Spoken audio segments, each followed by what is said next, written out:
सर्वांना ख्रिस्त सलाम. तुमचं पुन्हा स्वागत आहे आपल्या एक नवीन पॉडकास्टमध्ये. आणि आज आपल्यासोबत जे पास्टर आहे ते एक ब्लाइंड पास्टर आहे आणि ते परमेश्वराच्या 16 वर्षापासून सेवा करत आहेत. त्यांचं नाव मी सांगतो, दत्तात्रय गायकवाड त्या पास्टरांचं नाव आहे. स्वतंत्र सेवा ते करत आहे. तर मी त्यांचं वेलकम करतो. खरंच पास्टर, तुमचं वेलकम आहे आपल्या आमच्या चॅनलमध्ये. Praise Lord. थँक्यू. आम्ही आभारी आहोत. तुम्ही आज आम्हाला इथे बोलवलं आणि नक्कीच माझा विश्वास आहे की आज जे काही साक्ष होईल त्याद्वारे जे कोणी ऐकेल ते आशीर्वादित होतील, हा माझा विश्वास आहे. आमेन, आमेन, आमेन. तर पाळक साहेब, तुम्ही ब्लाइंड आहे येस. म्हणजे जन्मापासूनच तुम्ही ब्लाइंड आहे ना? जन्मापासून म्हणजे एक जन्म झाल्यावर 6 महिन्याने मला हे ब्लाइंडनेस आलं. Okay, okay, okay. तर मग आपला नाही का, आपला सुरुवातीचा प्रश्न आमचा हाच असतो की तुम्ही परमेश्वरामध्ये कसे आलात? कसे परमेश्वरामध्ये तुम्ही, म्हणजे काय परमेश्वरामध्ये तुम्हाला असं वाटलं की येशूमध्ये मी यायला पाहिजे? कसा बदल झाला तुमचा जीवनामध्ये? येशूमध्ये येण्यामध्ये एकच उद्देश होता की मला एक आजार होता आणि मला फिट्स हा आजार होता आणि मला हे अंधत्व होतं. त्यानंतर माझे आईवडील देखील वारले आणि मग मी ठरवलं की कोणता देव आहे की जो मला आरोग्य देईल. आणि मला मुंबईमध्ये 2005मध्ये येशू ख्रिस्ताच्या प्रार्थनेला मी गेलो आणि माझ्यासाठी प्रार्थना करण्यात आली आणि त्याच दिवशी मला देवाने आरोग्य दिलं. ओके.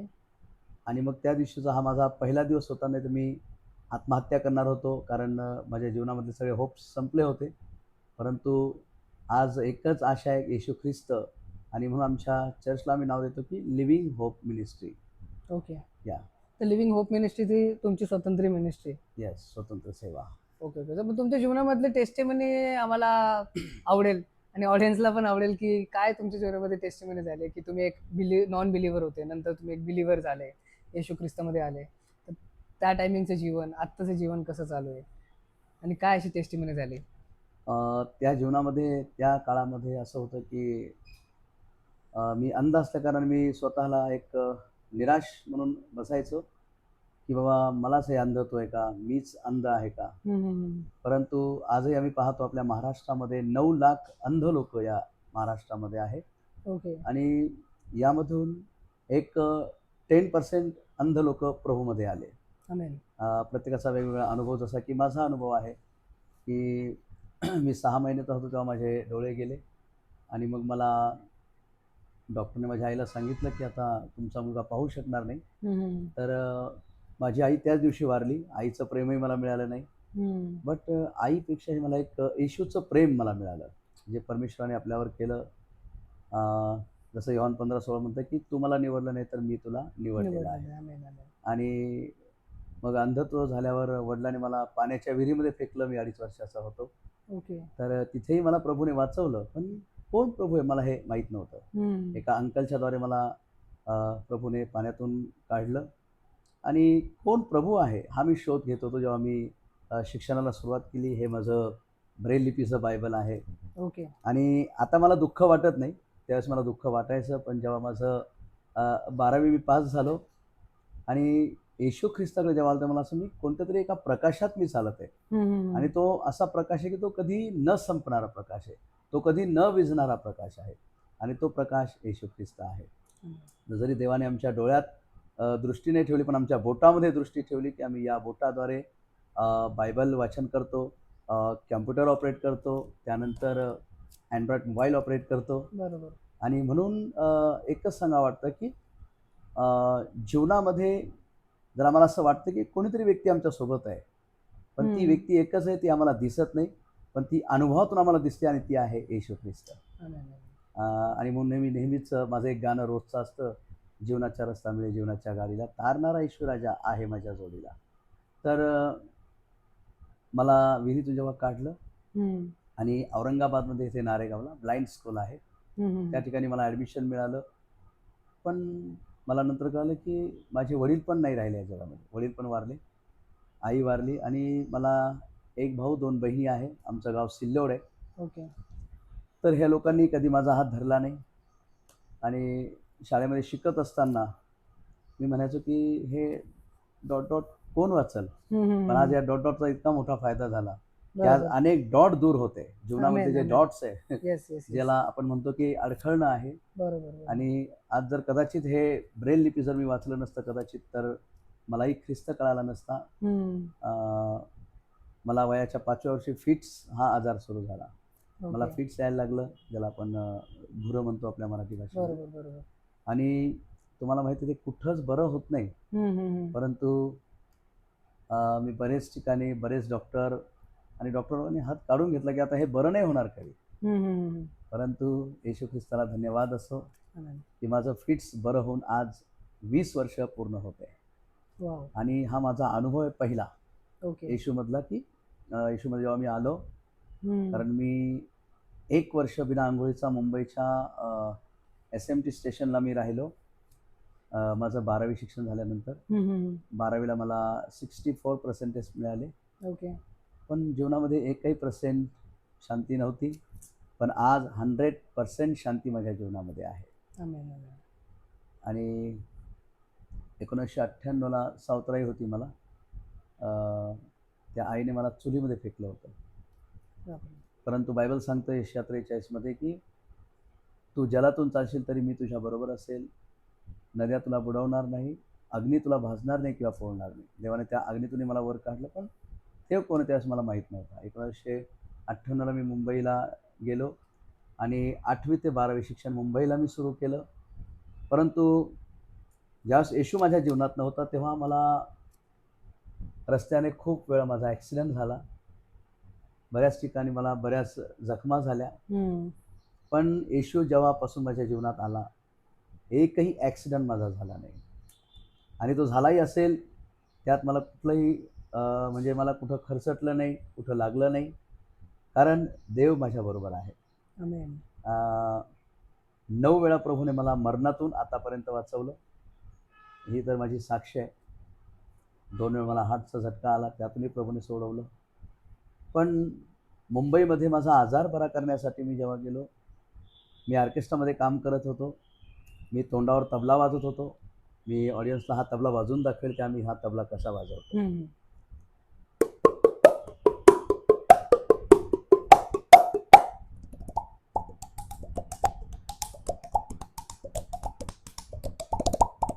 आणि हा तबला मी 1.5 तास वाव. कंटिन्यू वाजवतो. बापरे. जेव्हा नवीन नवीन रिहर्सल करायचं तेव्हा माझं तोंड फुटलं होतं, पण आता तोंड फुटत नाही. अच्छा अच्छा. कारण हे सगळं प्रभूच्या महिमेसाठी आहे. बरोबर बरोबर. आणि मग मुंबईमध्ये मी ऑर्केस्ट्रामध्ये काम करायचो. वेगवेगळ्या ॲक्टर लोकांचे आवाज काढायचो की फॉर एक्झाम्पल, सभी को जय मसीह की, मैं हूं अमिताभ बच्चन, आप मेरे साथ हैं, मेरी शिपा मिनिस्टर में आप सबका स्वागत है. वा वा. असे वेगवेगळे आवाज काढून मी लोकांना उत्साहित करतो, कारण आपला देव हा उत्साहित बरोबर, करणारा बरोबर. प्रभू आहे. बरोबर. आणि त्यावेळेस मला फीस असायची माझ्या ऑर्केस्ट्राची 10,000 रुपये. अच्छा. पण जीवनामध्ये शांती नव्हती, पैसा होता. आणि म्हणून आता मला पैशाचं एवढे काही वाटत नाही की पैसा आलाच पाहिजे, नाही. बरोबर बरोबर. आज मला असं वाटतं की 10,000 आत्मे जिंकल्या गेले पाहिजे. आमेन आमेन. कारण त्याच 10,000 मिळायचे, पण 10 लोक खुश व्हायचे. पण आजही आम्ही पाहतो की अंधकारात लोक आहे. आणि या साक्षीद्वारे अनेक लोकांच्या जीवनामध्ये प्रभूने प्रकाश आणला. ऑर्केस्ट्रामध्ये काम करत असताना मला एक चक्कर जोरात तो झटका आला फिट्सचा आणि मी पडलो. तर 6 महिने मी KM हॉस्पिटल मुंबई या ठिकाणी पडून होतो. ICU वॉर्डमध्ये मला ॲडमिट केलं आणि डॉक्टर म्हणायचे आता हा गेला. परंतु डॉक्टरांचा डॉक्टर, प्रभूंचा प्रभू येशू ख्रिस्ताने मला त्या ठिकाणी उठवलं. आणि बायबल आम्हाला सांगतं की तो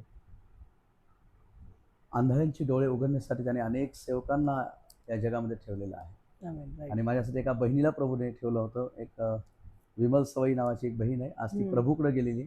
त्या पण अंध होत्या आणि त्यांनी मला येशू ख्रिस्ताबद्दल सांगितलं. आणि मला डॉक्टरने सांगितलं की तुमचं फिट्स हे कधीच बरं नाही होणार.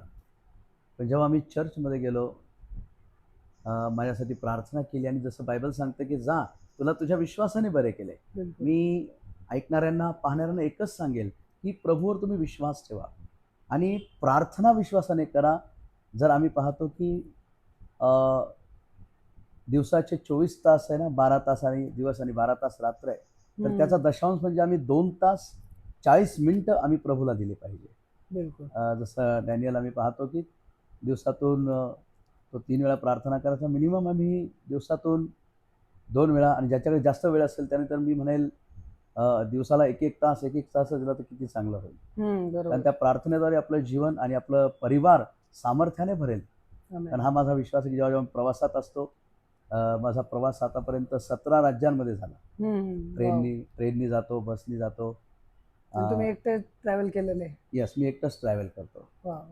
अ, तिथून मुंबईला जातो. आणि मला माहिती आहे की माझं सीट नंबरसुद्धा मी कोणाला विचारत नाही. अच्छा. कारण मला पवित्र आत्मा खूप गायडन्स करतो त्यामध्ये की माझा सीट नंबर कोणता आहे, माझं रिझर्वेशन कोच कोणतं आहे. बरोबर. म्हणजे इतकं मी देवावर अवलंबून आहे. मी मनुष्यावर डिपेंड नाही, मी प्रभूवर डिपेंड आहे आमेन. की आमेन. प्रभू मला चालवतो. मला पाण्यामध्ये पोहता येतं, क्रिकेट खेळता येतं मला. चांगल्या वाव. प्रकारे मी क्रिकेट खेळतो. अ, आणि मग 2005ला जेव्हा मी ख्रिस्ताकडे आलो, कारण मी आत्महत्या करणार, कारण माझे सगळे होप्स संपले होते. मला काही आशा नव्हती की मी जगेल. आणि त्या ठिकाणी मी, कारण पोलीस लोक मला स्टेशनवर मारायचे, कारण ऑर्केस्ट्रामधून काढण्यात आलं माझ्या आजारामुळं, आणि हॉस्टेलमधून पण काढण्यात आलं. आणि मी 1 वर्ष बिना अंघोळीचा SMT स्टेशनला झोपलो. बापरे. 1 वर्ष एकच ड्रेस माझ्या अंगावर होता. आणि जशी म्हण आहे की मध आहे तर माशा आहे. पण आज मधापेक्षाही काहीतरी अद्भुत आपल्या सोबत आहे. आमेन. आणि तो येशू ख्रिस्त, त्याचा तो गोडवा है ना. मधही होय. एवढं गोड नसेल जितका गोडवा त्याच्या वचनामध्ये आहे. आणि ज्यास मी पोलिसांना रिक्वेस्ट केली की सर मला आजची रात्र इथं झोपू द्या. आणि हा त्रास बऱ्याच अंध अपंग लोकांना आहे, चांगल्या लोकांना पण हा त्रास आहे. परंतु मी त्यांना रिक्वेस्ट करून झोपलो. आणि दुसऱ्या दिवशी 16 फेब्रुवारीला मी प्लॅटफॉर्ममध्ये उतरलो. म्हणलं देवा, तू जर सत्य आहे, तू कोण आहे मला दाखव, की तूच तो सत्य परमेश्वर आहे. आणि म्हणून मी त्या ठिकाणी ट्रेनच्या प्लॅटफॉर्मवर जेव्हा उडी टाकली तेव्हा ट्रेन 10 ते 15 मिनटं लेट येणार होती. पण त्या ठिकाणी ट्रेन तर नाही आली, पण येशू ख्रिस्त माझ्या जीवनात आला. जसं यशाया 43 वचन 2 मध्ये लिहिलं, घेऊ नको, मी तुला सोडवलं आहे, मी तुझ्या नावाने हाक मारली आहे, तू माझा आहे. तर मला कोण आवाज देतं? त्या अंध बहिणीने मला सांगितलं, तुला येशू ख्रिस्त आवाज देते. आजही जे कोणी हे चॅनल ऐकत असेल, हा व्हिडिओ पाहिल किंवा याच्या अगोदरचे व्हिडिओ तुम्ही पाहिले असतील, तर येशू ख्रिस्त या चॅनलच्याद्वारे तुम्हाला आवाज देते. या मिनिस्ट्रीच्याद्वारे प्रभू तुम्हाला आवाज देत. तुमची निराशा तो आशेत बदलणारा प्रभू आहे. कारण त्या देवाने माझी निराशा आज दूर केली. मी कधी निराश होत नाही. संकट येतात माझ्या जीवनामध्ये, असं नाही, परंतु संकटाला दूर करणारा प्रभू येशू आहे. बिलकुल बिलकुल. 2005 मध्ये जेव्हा माझा त्या बहिणीने मला येशूबद्दल सांगितलं, चर्चमध्ये घेऊन गेले. म्हटलं 1 वर्ष झालं मला अंघोळ नाही, मी कसं येऊ चर्चमध्ये? ते म्हणे काही प्रॉब्लेम नाही, तुम्ही चर्चमध्ये बसू शकता. कारण मला आठवतं की देवाने 38 वर्षाच्या दुखणे करायला बरं केलं. त्याला कुठे अंघोळ काय होते, परंतु देवाने मला 1 वर्षातच मला प्रार्थनेचं उत्तर मिळालं. ज्या दिवशी माझ्यासाठी प्रार्थना केली, मी बरा झालो. आणि मी तुम्हाला सांगतो, मी डॅन्स करून देवाची सेवा करतो. मला एक काम होतं, देवाने माझं फिट्स बरं केलं. मग मी लोकल ट्रेनमध्ये न्यू टेस्टमनी लोकांना देतो आणि कव्वाली गाऊन प्रभूची महिमा करतो. तर तुम्ही ऐकलं असेल किंवा पाहिली असेल न्यूज, 2006 11 जुलैची ही न्यूज आहे. ज्या दिवशी 5 लोकल ट्रेनमध्ये बॉम्ब ब्लास्ट झाला होता. त्या एका लोकल ट्रेनमध्ये मी होतो. आणि त्या ज्या बोगीमध्ये मी होतो त्या फर्स्ट क्लास बोगीमध्ये बॉम्ब ब्लास्ट इतका धमाकेदार झाला की मला कोणी वाचवणारं नव्हतं. मी एका सरांना विचारलं, सर इथं काय आवाज आला होता? म्हणे बॉम्ब ब्लास्ट झाला. मला बाहेर घ्या ना, मी मरेल. नाही नाही नाही, आंधळे लोक मरत नाही. मला सांगू द्या ऐकणाऱ्यांना की आंधळे लोक यासाठी मरत नाही, कारण तो परमेश्वर जो इमॅन्युएल आहे तो आपल्याबरोबर आहे. आमेन. आणि मी त्यांना एकच सांगितलं की आम्ही त्या देवाचे लेकरं आहोत, तो देव आम्हाला मरू देणार नाही. हालेलुया. आणि म्हणून मी त्या ठिकाणी स्टेशनवर येशू तेरा नाम सबसे ऊंचा आहे गीतावर मी डान्स करत होतो. तर पोलिसांनी मला मोजून 13 फटके मारले. सर तुम्ही 13 मारले पण मला काय होणार नाही. आणि त्यांना रिक्वेस्ट सर इथं जे डेड बॉडी पडे याच्यावर हात ठेवून प्रार्थना करू का? ते जिवंत होते. त्यामुळे बाबा तू बाहेर जा आता, बस झालं. त्यांनी मला बाहेर काढलं. पण मी पुन्हा दुसऱ्या दिवशी आलो, त्यांना येशूबद्दल सांगितलं. पुन्हा तिसऱ्या दिवशी येशूबद्दल सांगितलं. पुन्हा चौथ्या दिवशी आणि 5व्या दिवशी त्यांनी पिता पुत्र पवित्र आत्म्याच्या नावामध्ये बॅप्टिझम घेतला. वाव, आमेन. हा तो प्रभू आहे माझ्या प्रिय. मला सांगू द्या की बिलकुल येशूमध्ये जो येतो त्याला तो अनुभव प्रभू देतो. बिलकुल. आणि म्हणूनच मी एकच सांगेल की आम्ही येशूला अनुभवातून पाहत आहे. हम्म. आम्ही फील करत आहे की येशू ख्रिस्त आमच्या बरोबर आहे, आमच्यामध्ये राहून तो काम करतो. आमेन. अं, खूप सुंदर तुमची टेस्टिमनी तुम्ही सांगितली. yes, जसं परमेश्वर आपल्या सोबत आहे, yes, तर अशी चिंता करत कोणाला बसायला नाही पाहिजे. तसं तुम्ही पूर्ण चिंता परमेश्वरवरती टाकून दिली आणि yes, परमेश्वर तुम्हाला सहाय्य मदत करत असतो. बरोबर. तसंच आपण सुद्धा आपली चिंता परमेश्वरावरती टाकायला पाहिजे, आहे की नाही? येस. तर खरंच खूप सुंदर तुम्ही टेस्टिमनी सांगितली पळक साहेब. तर मग तुम्ही पळक साहेब मिनिस्ट्री करताय, इतके 16 वर्षापासून मिनिस्ट्री करताय. हो. ते ॲज अ ब्लाइंड पास्टर म्हणून तुमच्या जीवनामध्ये किती, म्हणजे आता जी मिनिस्ट्री तुम्ही करताय, किती स्ट्रगल लागला किंवा काय कठीण परिस्थितीमधून तुम्ही गेले? कठीण परिस्थिती म्हणजे सगळ्यात मोठी परिस्थिती ही की फायनान्शियली थोडे प्रॉब्लेम आले. आणि ज्या ज्या ठिकाणी मी गेलो त्या ठिकाणी मला फटक्याशिवाय तर काही मिळालं नाही. अच्छा अच्छा. पण एक आहे की त्या फटक्यांमध्ये मी समजतो की प्रभूचं ब्लेसिंग आहे. कारण ज्या ज्या लोकांनी मला फटके मारले आज तेच लोक ख्रिस्ताकडे आहेत. आमेन. ज्या ज्या लोकांनी माझ्यावर काठ्या उचलल्या मुंबईमध्ये, आज त्याच पोलीस ऑफिसरांच्या हातामध्ये बायबल आहे. इथे पैठणला जेव्हा मी नवीन सेवेला आलो होतो औरंगाबादमध्ये, त्या ठिकाणी एका व्यक्तीने माझ्या डोक्यावर कुऱ्हाड ठेवली होती मला मारण्यासाठी. आणि यशयाचं वचन आम्हाला सांगतं यशया 54 मध्ये की मनुष्याने घडवलेलं हत्यार तुझ्यावर चालणार नाही. आणि खरी ही गोष्ट आहे, हे वचन सत्य आहे की मनुष्यानं ठेवलेलं हत्यार चालत नाही, मनुष्यानं घडवलेलं हत्यार नाही चालत. तर देवाचं वचन हे इतकं जबरदस्त आहे की एक मला एक अनुभव आला होता. मी रोड क्रॉस करत होतो औरंगाबादमध्ये, आकाशवाणी जालना रोड या ठिकाणी, आणि एका पत्रकाराला न्यूज मिळत नव्हती. तर त्यांनी विचार केला, या माणसाची आपण न्यूज टाकू म्हणजे काहीतरी आपलं होईल की हा माणूस रोड कसा क्रॉस करतो. आणि मी रोड क्रॉस करत असताना त्यांनी मला सांगितलं की तुम्ही कसं रोड क्रॉस करता. म्हणलं माझ्यामध्ये येशू ख्रिस्त आहे. मी कोणालाही हेच सांगतो की मी एकटा नाही आहे, माझ्यासोबत येशू ख्रिस्त आहे. आणि त्यांनी सांगितलं की मग येशू ख्रिस्त काय काय करतो. मला आरोग्य देतो. तर त्यांनी सांगितलं माझ्या पोटामध्ये एक गोळा आहे आणि त्याचं ऑपरेशन करूनही तो बरा नाही झाला. म्हणलं सर तुम्ही येशूचा स्वीकार करा. कारण मी चालता फिरताही लोकांना येशूचं नाव सांगतो आणि त्यांच्यासाठी प्रार्थना केली. मला सांगू द्या ऐकणाऱ्यांना आणि पाहणाऱ्यांना की ज्या दिवशी प्रार्थना केली दुसऱ्याच दिवशी त्यांचा पोटातला तो गोळा प्रार्थनेच्याद्वारे पूर्णपणे तो भाऊ बरा झाला. ज्या ज्या ठिकाणी मी जातो, हॉस्पिटलमध्ये कधी कधी अडचणी येतात, सेवेसाठी माझी हॉस्पिटल सेवा पण आहे, त्या ठिकाणी लोक अडवतात परंतु प्रभू त्या ठिकाणी कार्य करतात. आणि बरेच स्ट्रगल आहे, कधी गर्दीमध्ये चढ उतार, लोक अपंग व्यक्तीला बसण्यासाठी जागा लवकर देत नाही. परंतु देव आहे म्हणून आपल्यामध्ये ती सहनशीलता आहे की आपण नाही का कोणाला भांडू शकत नाही. आपण फक्त प्रार्थना करत राहावी, कोणी आपल्याला जागा देऊ ना देऊ, प्रभूजवळ मागावं, कारण प्रभू देणारा आहे. अजून एक जसं तुम्ही आपलं डिस्कशनच चालू असताना तुम्ही सांगितलं होतं की यशया 49 बद्दल तुम्ही बोलत होता, 15 आणि 16. तर ते तुम्हाला, मला वाटतं वचन खूप तुमच्या जवळच आहे ते 49. त्याच्याबद्दल काय सांगणार तुम्ही? मी एकच सांगेल की जसं बायबल आम्हाला सांगतं की स्त्रीला आपल्या पोटच्या मुलाची करुणा येणार नाही. आज आम्ही पाहतो अनेक बहिणी ज्या आहे ज्यांना देवाची भीती नाही आहे. बिलकुल. माझं म्हणणं आहे की प्रत्येकाने मनुष्याची भीती न धरता देवाची भीती बाळगावी. कारण मनुष्य पाहो ना पाहो परंतु देव आपल्याला सदोदित पाहते. म्हणून बायबलमध्ये लिहिलं की त्याचे नेत्र आम्हाला सदोदित पाहते. आज आम्ही पाहतो की या गोष्टीचा अनुभव मला आला की काही लोक आम्ही पाहतो की लेकरांना सोडून निघून जातात नाही का. आमच्या शाळेमध्ये अंधशाळेमध्ये एकदा रेल्वे स्टेशनला एका भावाला एका औरंगाबादच्या मुकिंदवाडी स्टेशनमध्ये 3 दिवस त्याची आई त्याला सोडून गेली आणि मग त्याला आमच्या हॉस्टेलला आणून सोडलं होतं. म्हणजे आजकाल एक आमच्या लेकराची दया आम्हाला आली पाहिजे है ना. आमच्या कारण देवाने आपल्याला जे लेकरू दिलं आम्ही त्याला कसं सांभाळून त्याला ख्रिस्तामध्ये आणलं पाहिजे है ना. आणि त्याला ख्रिस्ताविषयी जेव्हा आम्ही शिकू तेव्हा ते ख्रिस्ताचं अनुयायी होईल. म्हणून इथं लिहिलं की परमेश्वर म्हणतो कदाचित स्त्रियांना विसर पडेल. आणि मी तर म्हणतो कदाचित मी पाहते अनेक ठिकाणी न्यूज आम्ही ऐकतो. तर माझी एकच हे विनंती की आपण या बहिणींसाठी प्रार्थना केल्या पाहिजे. येस यांनी आपल्या लेकराला कधी कुठं विसरू नये, फेकून देऊ नये, कारण हे लेकरू देवाच्या गौरवासाठी उपयोगात आणावं.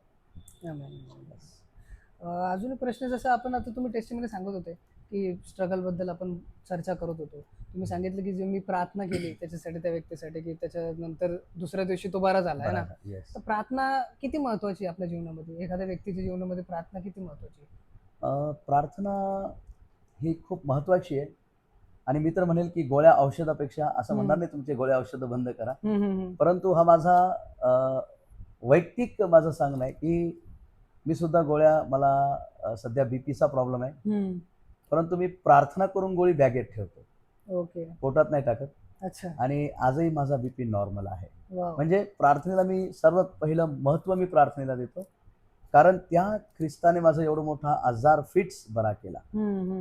प्रार्थनेचा अजून एक अनुभव मी तुम्हाला सांगेल की जेव्हा जेव्हा आम्ही सेवेला जातो, कधी आमच्याकडे जाण्यासाठी पैसे नसतात, प्रभूला प्रार्थना केली की तेही मिळतं. आज लोक म्हणतात की अरे ख्रिस्ती झालं म्हणजे लोक पैसे देतात आणि मग आम्ही ख्रिस्ती होतो. माझ्या बहीण भावांना मला सांगू द्या की आम्हाला ख्रिस्त पैसे देत नाही, तर ख्रिस्त आम्हाला जीवन देतो. बिलकुल. आणि ज्यावेळेस आम्ही त्याच्याकडे मागतो, तो आमचा प्रोव्हायडर आहे, तो आम्हाला दिल्याशिवाय राहत नाही. Right. फक्त आम्ही एक विश्वासानं की मग आता पैशाने आम्ही सेवेला कसं जावं, गाडीने आम्ही सेवेला कसं जावं, प्रभूला तुम्ही मागा की प्रभूने आम्हाला हे दिलं पाहिजे. बरोबर. मी तर देवाला आता म्हणतो की प्रभू, आता ट्रेन बसचा प्रवास खूप झाला, आता मला एरोप्लेन मध्ये फिरायचं, तर प्रभू नक्कीच मला देणार, हा माझा येस विश्वास येस आहे. येस, बिलकुल. आणि हे असं स्ट्रगल आहे, आणि या स्ट्रगल मध्ये आपला एकच मित्र आहे, तो येशू ख्रिस्त. आमेन, आमेन. येस. तर खरंच खूप छान पॉडकास्ट आपलं चालू आहे. खरंच मी Yes. तुमचं धन्यवाद करतो की तुम्ही इतकं सुंदर टेस्टिमनीद्वारे खूप लोकांना इन्स्पायर्ड केलेलं आहे. जे अपंग आहे, जे ब्लाइंड आहे, ते लोक सुद्धा इन्स्पायर्ड होत आहे तुम्हाला बघून. आणि मी आशा करतो की हा व्हिडिओ ज्यांच्याकडे जाणार ते सुद्धा खूप इन्स्पायर्ड होणार. तर एक प्रश्न असा आहे तो पराग साहेब, की जे आजकालचे जे जनरेशन आहे ना, यूथ, Yes. जास्त डिप्रेशन, एन्झायटी, मेंटली जास्त डिस्टर्ब होत राहिले फिजिकली गोष्टींपेक्षा. Yes. तर त्याच्यातून ते कसे बाहेर निघायला पाहिजे? त्यातून बाहेर निघण्याचा एकच आहे, कारण आज मी पाहतो की जसं बायबल सांगतं, तुमचं शरीर हे देवाचं मंदिर आहे. बरोबर. आणि म्हणून आम्ही सर्वात प्रथम नाही का, काही व्यसन करू नये, जसं सिगारेट आहे, गोवा, गुटखा आहे. आणि हा देह, याचा जो डोळा, ज्याला आपण म्हणतो की डोळा हा शरीराचा दिवा आहे, म्हणून ह्या डोळ्याने आम्ही जास्त ज्याला आपण म्हणतो की मोबाईल आम्ही सारखा पाहू नये. बिलकुल. आणि या डोळ्याद्वारे आम्ही बायबल वाचलं पाहिजे. विशेष म्हणजे असं म्हणतो मी की जो कोणी बायबल वाचेल तो वाचल्या जाईल, है ना. आणि म्हणून आमचं, जसं बायबल लिहिलं स्तोत्रसंहिता 1 मध्ये, की जो त्याच्या वचनामध्ये अहोरात्र मनन करतो तो पुरुष धन्य आहे. म्हणून आम्ही पाहतो की एक दिवस असा येईल देशामध्ये की आज आम्ही सांगतो लोकांना की बाबा तुम्ही असं करू नका, तरुण मुलं मुली आजकाल आत्महत्या करत आहे. आणि हे जगिक प्रेमामुळे ह्या गोष्टी होत आहे. परंतु मी एकच म्हणेल की तुम्ही आपल्या आईवडिलांचा आदर करा. आईवडील जे आपल्याला शिकवतात देवाबद्दल ते आम्ही ऐकलं पाहिजे. म्हणून नीतिसूत्रामध्ये 4 अध्यायामध्ये लिहिलं की मुलांनो, तुम्ही आपल्या बापाचे शिक्षण ऐका. आणि खरंच आम्ही पित्याचं शिक्षण ऐकलं पाहिजे, की आमचे वडील आम्हाला काय सांगत आहे आणि ख्रिस्त आम्हाला काय सांगत आहे, की जो कोणी आईवडिलांचा आदर करतो, मी म्हणेल तो तरुण व्यक्तीचं कल्याण होईल, त्याला दीर्घायु मिळेल, है ना. तो सदा सर्व काळ इथेच नाही तर तो ख्रिस्ताबरोबरही जिवंत राहील. पण यासाठी एकच आहे की आम्ही डिप्रेशनमधनं, जेव्हा आम्हाला असं वाटतं की मी डिप्रेशनमध्ये, तर आम्ही एखादं ख्रिस्ती गीत ऐकलं पाहिजे. बिलकुल. आम्ही स्वतः गुडघ्यावरून एक प्रार्थना, जर आम्ही ख्रिस्ती आहोत तर आम्ही right. प्रार्थना केल्या पाहिजे. आणि जर आम्ही ख्रिस्ती नाही तरी आम्ही यूट्यूबच्या माध्यमातून, जसं की मेरी शिफा मिनिस्ट्रीच्या माध्यमातून आपण अनेक लोकांच्या साक्ष येत आहे, त्या जर तुम्ही ऐकल्या तर कदाचित तुमच्याही जीवनाचं बदल होईल. तुमची यूथ जे टिकाव आहे तो धरून राहील. कारण यामध्ये आम्ही पाहतो की तरुण पिढीला आज तरुण लोक जे आहेत ते वचनाकडे लक्ष देत नाही. पण माझं एकच सांगणं आहे की तुम्ही वचनाकडे लक्ष द्या आणि नेहमी तुम्ही चर्चला जा. बरोबर. कारण चर्चमध्ये गेल्यावर कदाचित तुम्ही या डिप्रेशनमधून बाहेर याल, बरोबर. कारण त्या ठिकाणी प्रार्थना केली जाते. आमेन, आमेन, आमेन.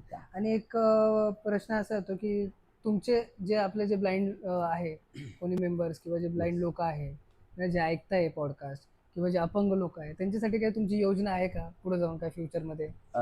माझी योजना आहे की माझ्या या ब्लाइंड बहीण भावांसाठी हम्म.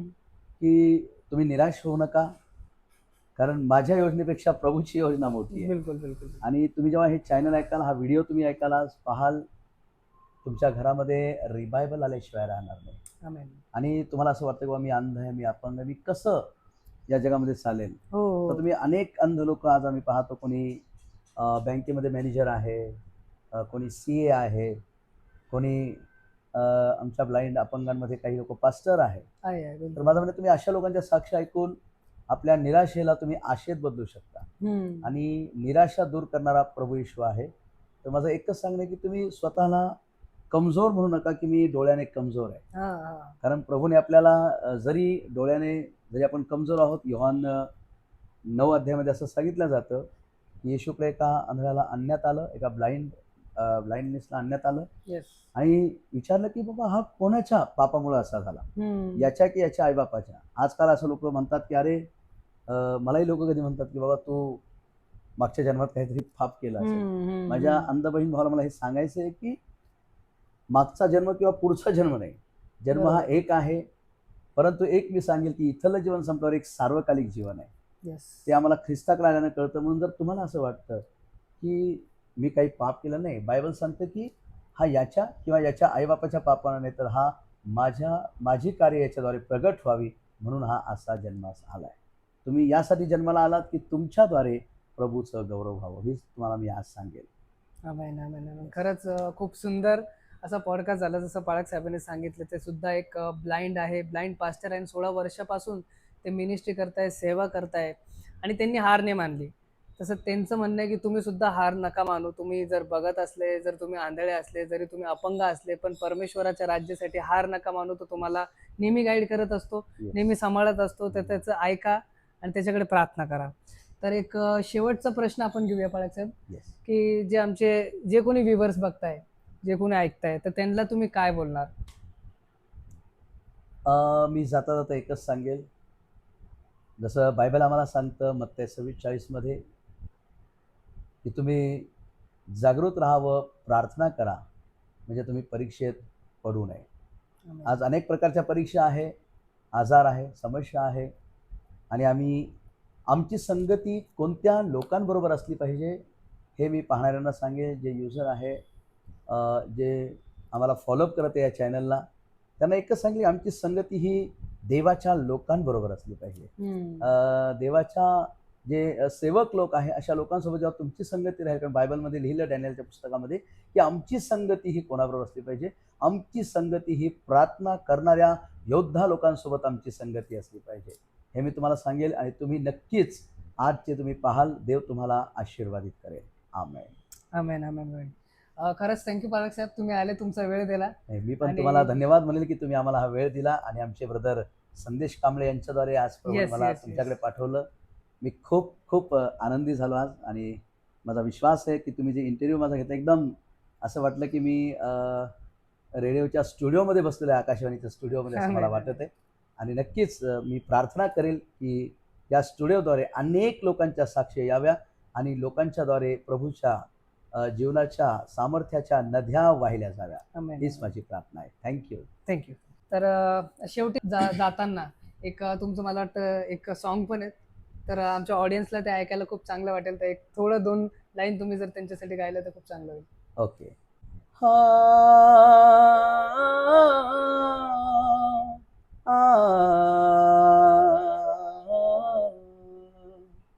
जीवन के सफर में चलते यीशु को पुकारा मैंने, मुझे मिल गया मेरा हम सफर, मेरा हमदम, यीशु मिल गया मेरा हमदम, यीशु मिल गया। आ, आ,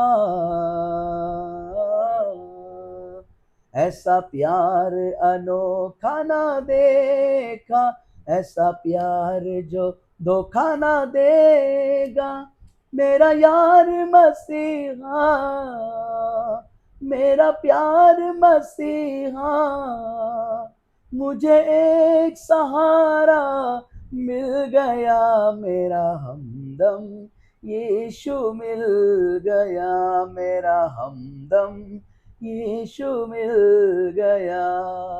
मंजिल थी अब दूर, अब कांटों से भरपूर, बाहों में संभाले दुख दर्द मिटाने, मुझे एक सहारा मिल गया, मेरा हमदम यीशु मिल गया।